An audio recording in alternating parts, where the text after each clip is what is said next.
Ayan guys, nandito na kami. Papakita ko sa inyo yung mga napamili ko. Ang mga binili ko, ayan. Bumili ako ng tali ng trumpo.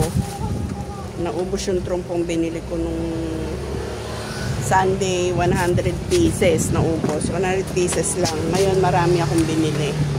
At ito ang uso ngayon. Itong gatong tali ay 65. 60 sa iba. Iba-iba yung presyo. Sa isang tali raw na ganito, 30 trumpo na ang magagawa.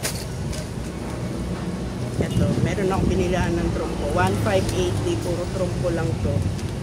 Iba-iba yung presyo. May 850, may 8 pesos. Pinakamahal, 1150. Yung ganito, 1150. Yung ganito, 1050. Medyo mahal dun sa kinuhanan ko kasi wala yung suki ko ng pusan.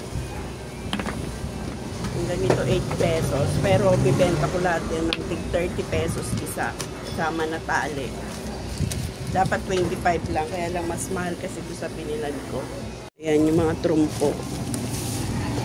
Yung ganito 50 pieces yung binili ko. 50 pieces. Kaya nasa ano yan. Nasa 200 pieces. Tapos may binili ako na plastic na trumpo.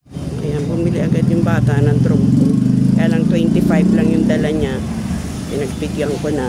Kasi nasanay sila ng 25. Kung di sana tumaas, 25 lang yan.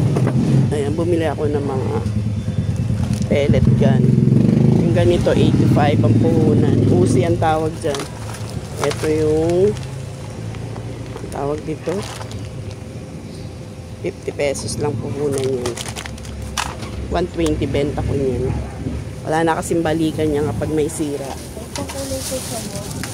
Ay, yung 20.